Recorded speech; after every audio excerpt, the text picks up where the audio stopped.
텅텅 빈 지하철을 탔는데 굳이 여기에 앉는다면 A는 어떤 생각을 할까요? 행복으로 가는 지름길 3가지가 있대요. 추운 겨울에요. 고슴도치들이 꽁꽁 온몸을 녹이려고 가까이 모였어요. 가까이 모이니까 가시에 찔리죠. 아파서 다시 또 멀리 떨어집니다. 떨어지니까 또 너무 추운 거예요. 그래서 다시 가까이 붙었고 또 따갑고 다시 또 멀리 떨어지고 고슴도치들은요 이렇게 생각을 했어요. 아, 너무 가까우니까 가시에 찔려서 아프고 너무 멀어지면 추워지는구나. 이 이야기는요 독일의 철학자 쇼펜하우어의 저서에 등장하는 고슴도치 딜레마예요.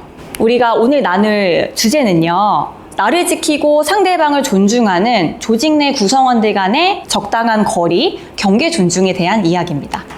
행복의 기준이 다 다르긴 하지만 많은 사람들이 행복을 인생의 하나 중요한 목표로 삼고 살아가고 있잖아요. 그런데 행복으로 가는 지름길 3가지가 있대요. 오늘 여기 계신 분들 한번 이 3가지가 내 삶에 어느 정도 적용되고 있나 보시면 좋을 것 같습니다. 첫 번째는요, 나와 다른 사람 사이에 적당한 거리래요. 고슴도치 이야기에서 봤듯이 너무 가까우면 아프고 너무 또 멀어지면 춥고 그 적당한 거리를 찾는 거라는 이야기입니다. 두 번째는 지위나 직책의 관계가 없이 인간 대 인간으로 좀 동등하게 수평적인 관계를 맺는다는 겁니다.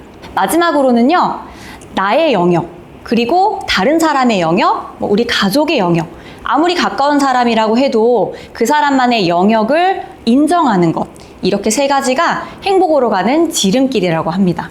그럼 반대로요, 이 3가지가 잘 지켜지지 않는다면 이런 거겠죠. 나의 영역이 지켜지지 않고 내가 내 상대방, 가깝다는 이유로 상대방의 영역을 인정해주지 않고 그리고 수직적인 관계를 맺게 되고 나와 다른 사람 사이에 적당한 거리가 없어서 너무 가까워지거나 또 아니면 너무 멀어지거나 이렇게 되면 행복이랑은 조금 거리가 멀어지게 된다라는 의미로 해석할 수 있을 것 같습니다.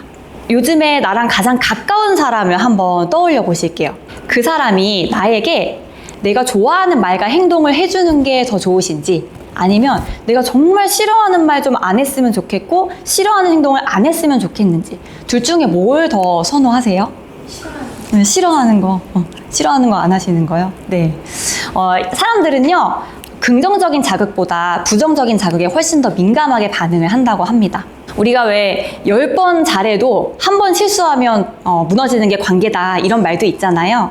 관계라는 게요 그 사람이 좋아할 법한 한 것들을 해줌으로 시작은 되지만 그게 잘 유지가 되기 위해서는요 싫어하는 걸 하지 않는 것, 그게 굉장히 중요한 것 같습니다. 그 사람이 싫어하는 것, 그 사람이 불편해하는 것을 알아차리지 못하고 자꾸 이제 선을 넘어가다 보면 이제 문제가 발생을 하죠.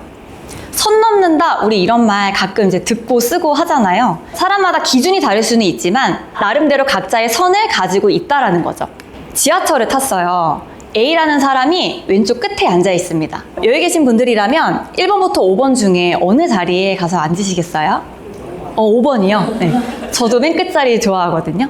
그런데 만약에 B라는 사람이 텅텅 빈 지하철을 탔는데 굳이 여기에 앉는다면 A는 어떤 생각을 할까요? 좀 불편하죠? 그러면 요쯤 앉는 건 그나마 괜찮을까요? 네. 이상하긴 한데 그래도 아까보다는 괜찮은 것 같습니다. 그러면 A가 예민해서 아까의 자리가 불편했던 걸까요? 그렇진 않대요. 사람과 사람 사이에요 이렇게 허용되는 거리가 있다라고 합니다. 먼저 신체 접촉도 가능할 수 있는 개인적인 완전 친밀함의 거리인데요. 이 45cm 이하로 들어올 수 있는 관계 누구일까요? 가족, 네. 연인, 그쵸? 근데 가족도요, 모든 가족에 해당하지는 않는데요. 가족 중에서도, 네, 공감하시나 봅니다. 가족 중에서도요, 정서적 친밀감이 높은 가족 구성원이라고 합니다. 그런 사람과 애인, 여성분들 같은 경우에는 정말 절친, 요 정도까지는 허용이 된대요. 두 번째는요, 개인적 공간이에요. 이 공간은 한 45에서 120 정도로 되어 있는데요. 친구나 아니면 친한 동료, 이런 사람들이 일상적인 대화가 가능한 정도의 공간입니다. 다음은요, 사회적 공간이에요. 아마 우리가 일을 할 때 가장 많이 사용되는 공간이 아닐까 싶습니다. 내가 손을 뻗었을 때 손끝이 닿지 않을 정도의 거리인 거예요. 그거보다 조금 더 멀리 있는 거리. 덜 친밀한 사람들, 그리고 그냥 직장에서 일로 만난 사람들, 그리고 뭐 처음 만난 사람들도 저기까지가 괜찮아요. 그러면 저 공간 안에도 들어올 수 없는 사람은 누굴까요? 약간 싫은 사람은 혹시 어떠세요? 360cm가 아니라 저기 눈앞에 보여도 이제 좀 싫죠. 그럼 싫은 사람은요, 저기 눈앞에 보이기만 해도 내가 불편함을 느끼듯이 여기 이 개인 공간 이론에서 보여줄 수 있는 거는요, 저쪽에 사회적 공간에 있어야 될 사람이 개인적 공간이나 친밀함의 공간으로 들어오게 되면 불편함을 느끼는 게 당연하고요. 개인적 공간에 있어야 할 사람이 마찬가지로 친밀함의 공간에 오게 된다고 하는 것도 불편함을 느끼는 게 너무나 당연하다는 겁니다. 개인 공간 이론은요, 우리가 일상에서 그리고 업무에서 어떻게 서로의 공간의 경계를 지켜줘야 하는지를 잘 설명해 줍니다. A가 예민한 것이 아니라 지켜야 되는 선을 넘었기 때문에 그런 거죠. 그 지켜야 되는 선은요, 심리적인 경계에도 있습니다. 업무로 만난 사이다 보니까 그런 업무적인 말만 한다면 큰 문제가 되지 않을 수 있겠지만 또 사람 관계라는 게 그렇게 또 심플하지는 않죠. 가끔 가다 보면은 이제 동료 분들인데 야, 너 뭐 언니, 오빠, 누나, 형, 뭐 동생 이렇게 가깝게 지내시는 분들도 계시고, 또 그런 호칭이 아니라 할지라도 어떤 분들은 좀 친해지고 관계가 형성이 돼야 일을 하지 라고 생각하시는 분도 있고, 뭐 이렇게 경계가 조금 모호해지기를 원하시는 분, 아니면 조금 확실하기를 원하시는 분, 이렇게 좀 갈리는 것 같습니다. 집 작아야 전세야. 내가 10년만 젊어서도 대시하는 건데 둘이 맞벌이해서 얼마나 벌어요? 말 편하게 해도 괜찮죠? 연애 왜 안 해? 이거는 약간 그 자매품들이 있잖아요. 연애 왜 안 해? 그 다음 뭐죠? 네, 결혼 왜 안 해? 그 다음은요? 애기 낳아야지. 하나 나면요? 둘은 있어야 안 외롭지. 네, 계속 이어집니다. 네버 엔딩으로. 이 말 중에는 어떤 게 혹시 이건 좀 선 넘었다 싶은 게 혹시 있으신가요? 어떤 분들은 이걸 보시고 딱히 선 넘지 않는 것 같은데? 라고 생각하시는 분도 있고요. 어떤 분들은 싹 다요. 이렇게 말씀하시는 분도 계세요. 기준이 다를 수 있다. 또 이런 행동들도 있습니다. 내 자리 물건 막 가져다 사용하고 서랍 막 열고 이렇게 사용하는 동료, 퇴근 후, 쉬는 날, 휴가 갔는데 계속 연락하는 상사, 좀 잘해주니까 너무 이제 막 나한테 무례하게 대하는 후배, 이런 행동들이나 이런 말을 듣게 되면 기분도 별로지만 내가 좀 만만한가? 이런 생각이 들어서 자괴감이 좀 들기도 합니다. 그래서 이 조직 안에서 또는 우리가 이제 일상에서요, 이렇게 나의 경계를 좀 보호하는 것도 중요하고요. 상대방도 이 경계를 넘지 않도록 주의해 주는 것도 굉장히 중요합니다. 이런 선을 넘는 경계가 허물어진 이런 무례한 언행이요, 조직에도 부정적인 영향을 미치는데요.